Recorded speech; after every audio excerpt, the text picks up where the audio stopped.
Hola, mi nombre es Adrián Vázquez y estoy aquí en Cartelera de Teatro.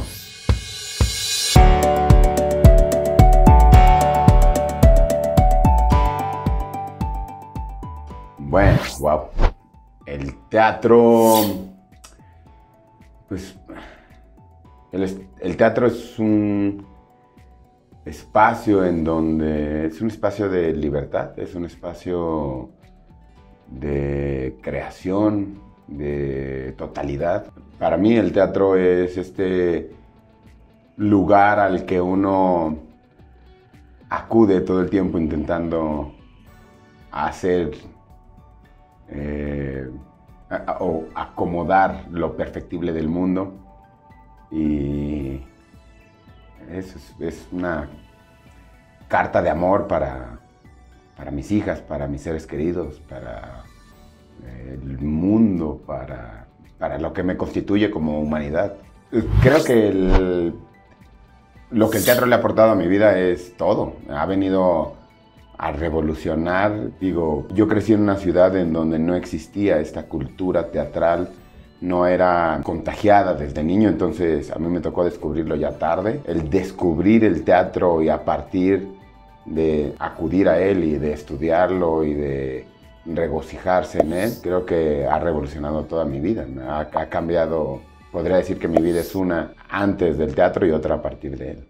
Cuando yo todavía estaba egresando de la licenciatura en teatro, me invitaron a participar en la Muestra Nacional de la Joven Dramaturgia en Querétaro, con un espectáculo que es muy íntimo para mí, muy personal, que me gusta mucho hacer, pero que en aquel entonces eran sus primeras funciones, de una obra que se llama Los Días de Carlitos. Y me invitaban a mí como dramaturgo, a sabiendas que yo no era dramaturgo, que yo era un actor que había hecho su obra para interpretarla, para jugar en escena, pero no propiamente para que fuera celebrada su literalidad. Al final de las obras se hacía un conversatorio en donde desmembraban las obras para analizarlas, a veces para bien, la mayoría de las veces para mal, pero pues nosotros estábamos convencidos de que nos iba a ir muy mal, porque pues, no era una dramaturgia como tal, o no era lo que hasta ese momento yo creía como, la potencia está en la dramaturgia. Admiraba yo a las voces como, no sé, Gómez, Caño, Martín Zapata, gente que ya sonaba como dramaturgos, y pues creíamos que nos iba muy mal. Y lo que fue muy bello de esta función es que desde el inicio el público hasta que terminó no paró de reír, y luego salimos, no sé, como 8 o 10 minutos a recibir aplausos. Recuerdo que en la sala estaban mi esposa y mis hijas, y cuando tocó la hora del conversatorio, yo las veía sus caritas y estaban súper nerviosas. Pero de toda esta anécdota hay algo que también, o sea, creo que por un lado ver a mis hijas orgullosas y felices y vibrando ahí junto con el resto del público, y conmigo ahí también compartiendo, eso lo atesoraré toda la vida. Pero también algo que me dejó un recuerdo muy bello de esa función es después de recibir aplausos, la primera vez que salí hacia camerino antes de regresar, estaba ahí mi asistente llorando, hablando con su mamá por teléfono con su mamá en Mérida y gritando, lo hicimos mamá, lo logramos, pero lloraba ella. Y para mí fue muy grato ahí constatar y reconocer esta noción de que todo lo que ocurre en el teatro forzosamente tiene que ser colectivo. Porque aunque era un unipersonal, escrito, dirigido, actuado por tu servidor y producido incluso, ver la función no sucedería sin ella, pero además ver ella cómo asumía de manera creativa, que lo es, su trabajo, a mí me llenó de orgullo y de humildad también el constatar eso. Entonces, creo que ese día, con Los Días de Carlitos, o también en la Muestra Nacional de Teatro, pues creo que son cosas entre muchas que nunca se le van a olvidar a uno. Uy, no, la verdad, o sea, es que me encantaría decir uno, pero tengo la fortuna de ser un actor al que le han caído personajes muy gratos de desarrollar en escena, y entonces ahí uno se siente privilegiado. Creo que tiene que ver con lo que hayan visto, ¿no?, las personas, pero estoy seguro que personajes como Sunday en Más Pequeños que el Guggenheim, o Edmundo el Jirafita en Bosques, o Carlitos, o Güences. Sí, la verdad soy un ser bastante afortunado. Maxi o Chimino en El hijo de mi padre. Creo que por ahí andarían los consentidos.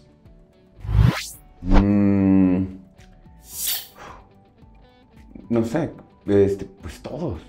Creo que el que sigue, el que está por interpretarse, ese es el que me resulta a mí más retador y al mismo tiempo más gozoso. Y sin duda sería el que yo dijera, es mi favorito, mi consentido. Pero creo que quizá el personaje al que llegué con mayor dificultad, pero no tiene que ver ni con el teatro ni con el personaje, sino con la situación de vida que me ocurría en ese momento, quizá es el que me tocó interpretar en la obra Que sale mal. Pero no tiene que ver ni con el personaje, ni con la producción, ni con el proyecto, ni con la obra. Era el estado de vida en el que estaba yo en ese momento y es quizá el que más trabajo me costó llegar. Digo, cuando sucedía era súper gozoso. No tiene nada que ver con algo de la creación, sino era realmente pues, mi humanidad. Creo que algo que yo tengo asumido, y eso es irrevocable, es que no hay proceso.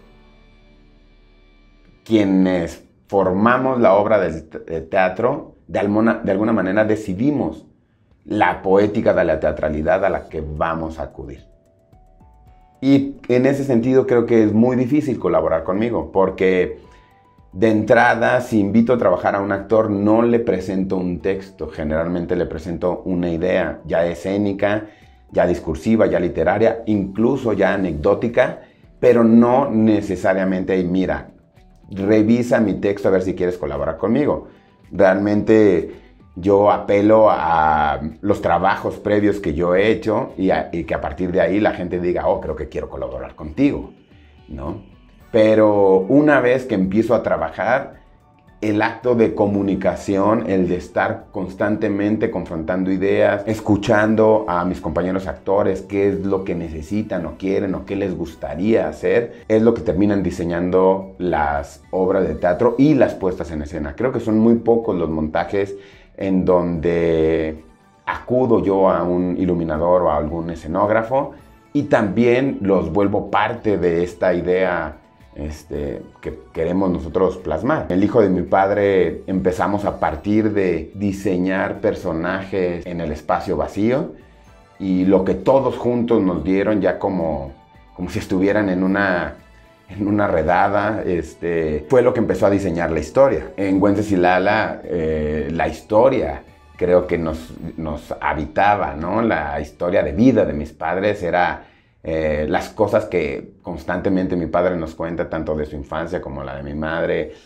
y que nos dan risa y que siempre lo cuentan en todas las reuniones de familiares y que mis hijas ya se saben también de memoria y todo. De alguna manera yo jalaba estos aspectos de lo que nos daba risa para la puesta en escena. Entonces había ahí una idea diferente. En los días de Carlitos pues era la necesidad al inicio era la necesidad de hacer reír. Yo lo que quería era entretener a mis hijas después de comer y les contaba anécdotas que le ocurrían a un niño. Y si veía que a ellas estaban embelesadas, sabía que la obra estaba funcionando y si no, pues le cambiaba la escena. Entonces, pero creo que todas parten de el juego en el espacio, el jugar a hacer teatro. En el 2007, yo me voy a ir muy, muy atrás, pero ahí va. En el 2007 tuve la fortuna de ir al Fringe Festival de Edimburgo y ahí me tocó ver a las 11 de la mañana una obra en donde entraban 3 chefs a trabajar sobre una mesa de cocina, pero chefs vestidos así, gorrito y todo, súper pulcros. Y esa primera imagen era como, ¡wow! ¡Qué belleza! Lo que hacían después era aburridísimo. Era aburridísimo. Tanto que la obra duraba como 45 minutos, pero se sentía como 3 horas. Pero yo lo que pensaba es, mi cabeza voló. Y yo me recordé, no sé, las caricaturas de Popeye, en donde él y Brutus abren un restaurante de hamburguesas de uno y otro lado de la calle y comienzan a aventarse la comida. Y mi cabeza voló y me recordé a Bugs Bunny, a todos estos pastelazos y cosas así. Y lo que pensaba constantemente mientras veía esa obra era, si los actores ahorita se manchan de algo, se embarran de algo, se tiran algo, me van a sorprender. Y entonces van a captar mi atención. Y nunca ocurrió. Pero tuve la imagen o la idea de hacer la guerra en una mesa de cocina. Ahí sí surgió esa idea de hacer la guerra. Regresé yo a México y con el tiempo conocí a Sara Pinet. Y Sara Pinet y yo hablamos en algún momento de hacer algo juntos. Y entonces un día le platico la idea de mesa de trabajo, guerra. Terminamos hechos mierdas, embarrados de todo lo que podríamos encontrar en un refrigerador o en una cocina. Y Sara Pinet, al igual que yo, somos así de mecha incendiaria. Apenas nos dicen, te invito, sí quiero, ¿no? Y entonces, desde el primer momento, ella dijo, sí, a huevo. Y una premisa que yo le conté es, no sé de qué va la obra, no sé qué vamos a contar, sé que hay guerra y que nos vamos a embarrar catsup como sangre y latas de balbita, no sé si existe esto acá, pero de jitomate, como si fuera muchísima sangre. Pero mi idea, la idea sobre esto que quiero que hagamos es que al final de la función, mientras nos estemos cada uno en su regadera bañando, quitándonos el cagadero que hicimos, sigamos o permanezcamos cagados de risa por lo que ocurrió allá arriba, por lo que ocurrió en el escenario.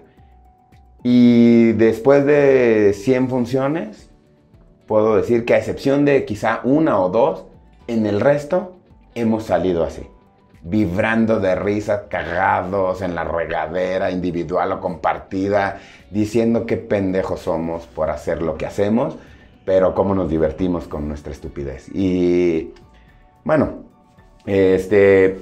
cuando supimos que era la guerra, yo de niño era muy apasionado de la Segunda Guerra Mundial. Yo estaba convencido de que era la Segunda Guerra Mundial. Compramos un libro de historia sobre la Segunda Guerra Mundial, lo estudiamos, hablamos de pasajes de la guerra, incluso hablamos del fenómeno UFO durante la guerra, y entonces iban a aparecer ovnis y extraterrestres. Y a 3 o 4 meses de estrenar, nos iban a hacer una entrevista, el Reforma o el Universal, no recuerdo, porque íbamos a formar parte nosotros de un festival internacional de teatro para niños. Y entonces querían información de la obra, que no tenía, obra que no estaba escrita todavía, pero ya estaban pidiéndonos reseña. Entonces, mientras me entrevistaban y me preguntaban sobre el autor, en dónde nos estábamos basando, yo al querer agarrar de mi librero el libro de la Segunda Guerra Mundial, bajé las tragedias completas de Shakespeare. Y entonces, como el tipo seguía insistiendo, yo le decía, sí, dame un segundo, pero como no veía yo realmente el librero por estar atento a la llamada y a lo que el entrevistador me decía, el siguiente libro en jalar fue La invención de lo humano, de Harold Bloom, que habla sobre las obras de Shakespeare. Y el tercer libro fue Romeo y Julieta. Y ya después de eso le dije, oye, ¿sabes qué? Discúlpame, estoy ocupado, podemos retomar la entrevista otro día o te llamo y ya tendré mayor claridad, sí. Y esa misma tarde me chuté todas las tragedias de Shakespeare, le hablé a Sara Pinet, le dije que antes de que alegara, llorara o dijera cualquier cosa, me diera la oportunidad de explicarle mi descubrimiento, y le dije, no es la Segunda Guerra Mundial, es Shakespeare. Pero en cuanto se lo dije, escuché del otro lado del teléfono a Sara diciendo, sí, a huevo, vamos a hacerlo, nada más una cosa, maricón. Tiene que ir Titus Andronicus. Y le cumplí el que hubiera Titus Andronicus. Yo le dije que Romeo y Julieta era inamovible y nos tardamos en encontrar la escena central, que era la de Macbeth. Pero eso es lo que a la postre se convirtió en algo de Shakespeare. Wenceslala surgió, o sea, las primeras escenas de Wenceslala surgieron, siempre lo digo, pero es real, es una tarde de invierno, de un invierno muy, muy crudo, el invierno más crudo en 60 años que había tenido esa área de España, en donde nos quedamos atascados en la carretera por la nieve, y la nieve subía. Estábamos nosotros dando funciones de más pequeños que el Guggenheim, íbamos de una ciudad a otra y nos quedamos en la carretera. Y mis compañeros, que son unos huevones, sin pedo, conciliaron el sueño. O sea, el chofer dijo, oigan, aquí nos vamos a quedar y como puede ser 1 hora, pueden ser 4 o 5. Entonces, si se quieren dormir. Y todos dijeron, sí, dormir. Y se durmieron en menos de 1 minuto.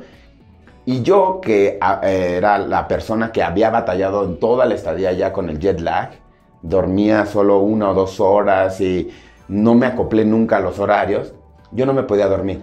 Pero escucharlos a ellos tan plácidamente roncar en esa desolación, el ver cómo todo era blanco, blanco, blanco y la nieve llegaba casi hasta la altura de la ventana, después de un mes de extrañar la familia, la comida, a todo esto que te vuelve mexicano, volvemos a esto que te hacen raíces, pues justo empecé a pensar mucho en Tijuana, en mi vida, en cómo me tocó habitar la primaria, la secundaria, los juegos que hacía, los juegos con mi hermano, con mi hermana, con los amigos de la pandilla, el saber que yo crecí en una ranchería a las afueras de la ciudad, donde pues, todo era medio inhóspito, encontrabas una casa a 800 metros y ir a jugar era ya una travesía en sí.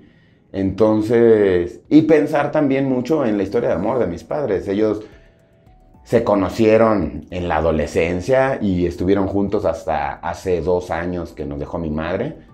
Y lo que nos cuenta esta idea que ambos tuvieron de soy para ti lo que tú eres para mí, creo que empezó a formar lo que sería Wencesilala. Y entonces yo recuerdo que yo lloraba de tristeza, de desesperación, de decir, ya me quiero regresar, o sea, ya me vale madre todo. Yo lo único que quiero es que pasen los otros 10, 12, 15 días que nos quedaban y seré el hombre más feliz de volver a ver a mi gente, a mi terruño. O sea, además, les estoy hablando del 2012, en donde hablar por teléfono, o sea, le metías, no sé, 2,000 pesos al teléfono y se gastaban en media hora. Y adiós. O tenías que comprar tarjetas para el teléfono público. O sea, fue una situación muy extraña.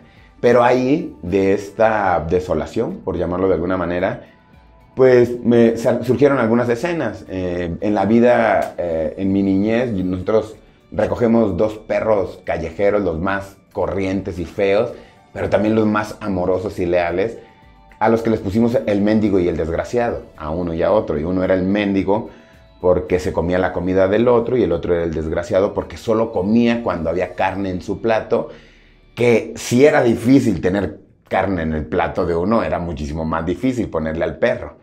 Y entonces les llamábamos Rocky, Johnny, Chato, Pepe, todo, nada, no nos hacían caso. Cuando les pusimos el mendigo y el desgraciado, esos nombres les gustaron y yo hice pues ahí una mezcla, ¿no? de esos 2 nombres para hacerlo un perro.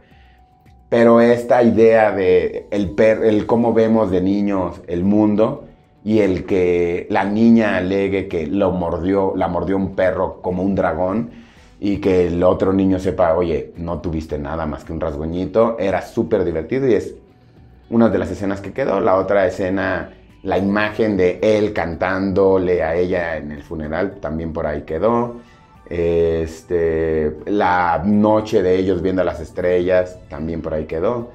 O sea, hay como 4 o 5 hojas que todavía mantengo ahí, que además son en un formato de papel que no es mexicano.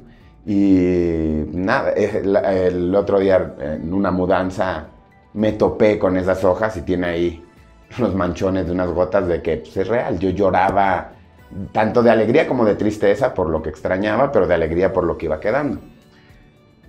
Surgieron 3 o 4 escenas. Cuando llegamos a la sede donde nos íbamos a presentar con el Guggenheim, le hablé por teléfono a mi compañera, Tete Espinosa. La desperté porque en Jalapa eran las 4 de la mañana y la desperté para decirle que le estaba escribiendo una obra que yo sabía que le iba a gustar porque a mí me gustaba mucho y que algún día la haríamos.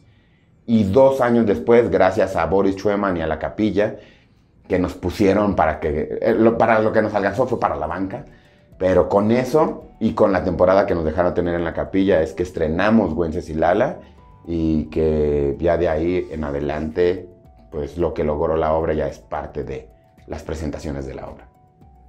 El terruño querido, el lugar ideal para vivir, el lugar en donde están mis más grandes amores. Tijuana es mi formación y mi raíz. Tijuana para mí es ADN, es mantener mi origen de alguna manera, es esta posibilidad que uno grita al mundo con orgullo. Soy de ese punto, de ese lugar en donde sentimos una raíz muy grata por también no pertenecer a nadie más o a algo más que a esa ciudad. Es también finalmente el lugar en donde yo comencé a hacer teatro, en donde están mis orígenes, también donde se establecieron algunos fundamentos poéticos que hasta la fecha uno sigue mostrando en sus puestas en escena. Entonces, pues, Tijuana es amor. Ever Axel, ay, cabrón, no me esperaba esa serie de palabras. Ever Axel, amigo, mi mentor, mi primer maestro, de los mejores amigos que pude haber tenido en la vida, que sigo manteniéndolo a veces en pláticas imaginarias. Puedo escucharlo a él y no, me resulta un creador no tan reconocido en su entidad, pero que sin duda fue el formador de grandes generaciones de actores. Pero sobre todo eso, darme cuenta ahora a la distancia, después de cerca de ya casi 30 años de estar en esto y de haber empezado con él, me doy cuenta del gran maestro que es y que no es tan reconocido. Y gracias a él y quizá a la licenciatura en la Veracruzana, uno aprende en la vida a reconocer a los maestros de los que no lo son, a diferenciar a los maestros de los charlatanes. Y siempre lo tendré en mi corazón y en mi cabeza, porque es un ser que marcó mi vida también del momento en el que lo conocí para adelante. Universidad Veracruzana me parece que es esta segunda vuelta o esta revolución a mi vida creativa, a mi vida artística. En la universidad, justo mencionas a Adriana Dusch, porque yo fui a la universidad buscándola a ella como maestra. Y pues, tengo la fortuna de haber trabajado con ella por casi 7 años, haber colaborado en varias puestas en escena, haberle aprendido, haber tomado muchísimas clases con ella dentro y fuera de la licenciatura. Si Ever Axel es este gran maestro con el que tuve la fortuna de iniciar, creo yo que los otros maestros que vinieron a revolucionar mi manera de concebir el teatro son tanto Adriana Dusch como Martín Zapata ahí en la Veracruzana, y por ello estaré eternamente agradecido. Y nada, me parece que es una gran maestra, gran pedagoga y gran creadora escénica. ¡Wow! O sea, ¿qué pedo aquí en cartelera? ¿Se trata de intentar hacerlo llorar a uno? Híjole, Luis Enrique Gutiérrez Ortiz Monasterio.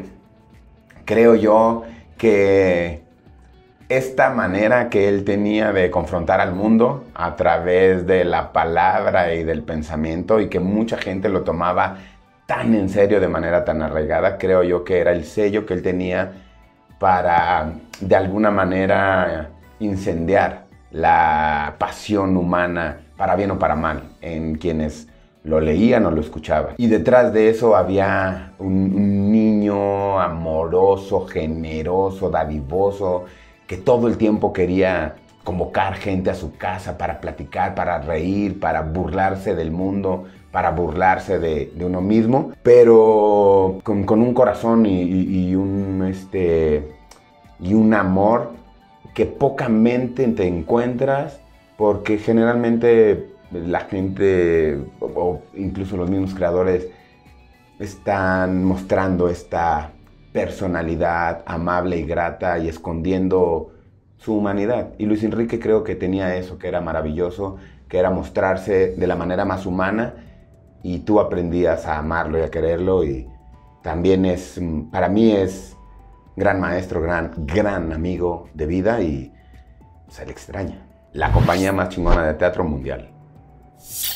Es la compañía de teatro más chingona en el mundo. Yo me siento agradecido y humildemente orgulloso, si cabe la expresión, de ser el director de esta compañía de gente súper aguerrida, creativa, entregada, propositiva, y que es una compañía, como todo en la vida, cambiante, pero que quienes permanecen ahí saben que lo que hacemos lo hacemos por el amor de esto a lo que nos dedicamos.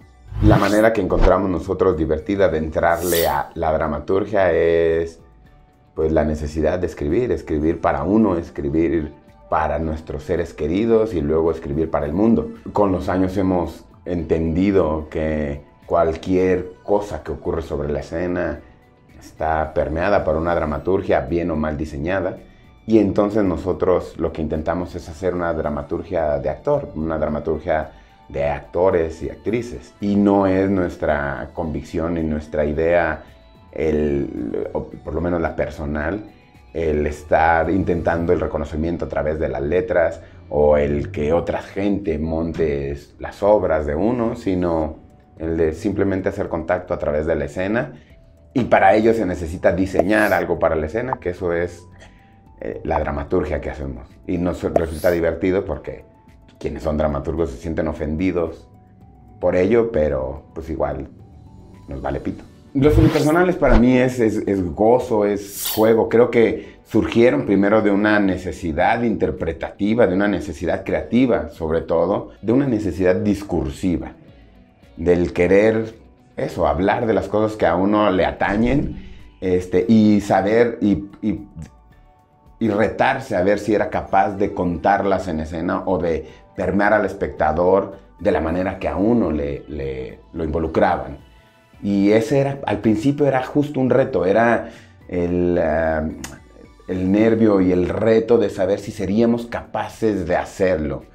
Y cuando fuimos descubriendo que podíamos hacerlo y que además tenía una potencia mayor a la que inicialmente uno había diseñado, creo que entonces los unipersonales se volvieron discursos potentes, gozosos de hacer, de experimentar, de compartir, y que de alguna manera lo seguimos haciendo de manera disfrazada ahora dentro de otras obras, pero pues es esa posibilidad de romper la cuarta pared y hablar con el espectador de lo que es el teatro y la teatralidad sin dar un discurso pedagógico. Alejandro Ricaño, la manera en la que yo lo conocí fue muy divertida porque yo llegué a la universidad a hacer mi examen de admisión y en el examen de actuación estaban ahí como oyentes los estudiantes que estudiaban dirección y se quedaban ahí de oyentes para ver si jalaban actores a sus puestas en escena. Y Ricaño había escrito su primera obra en donde le faltaba pues, un actor, y después de que vio mi examen salió a corretearme ahí por la explanada de la Facultad de Teatro en la Veracruzana a pedirme que actuara en su obra. Y yo le dije que pues, no podía porque yo hacía mi examen y me regresaba a Tijuana, que era el lugar en donde vivía, y si me aceptaban en la escuela regresaba, pero si no, pues yo me quedaba a vivir en Tijuana. Y entonces regresé, él ya tenía otro actor, pero justo a los 2 años, nos hicimos muy amigos. A los 2 años actué en otra obra de él, y ese mismo año él se va a España, y ese mismo año me habla desde España para decirme que me está escribiendo un personaje y que a la postre se convierte en Sunday, de más pequeños que el Guggenheim, y pues lo demás es historia, ¿no? Y Más pequeños que el Guggenheim creo que es la obra que de alguna manera nos dio a conocer y nos dio cierto reconocimiento en la Ciudad de México y en el país, y pues, que creo que marcó en su momento una época y una forma de afrontar la teatralidad, ¿no? Nada, es Más pequeños que el Guggenheim, es de estas obras entrañables que uno quisiera hacer toda la vida, y Alejandro Ricaño sabe que es mi hermano del alma y a quien quiero, respeto, admiro con todo mi ser. Creo que seguir haciendo teatro de esta manera en la que lo hacemos, seguir compartiendo, colaborando con la gente que quiera trabajar con uno, con nosotros. Y ahorita de entrada viene una función especial por el 8º aniversario de Wencesilala en el Teatro de la Ciudad.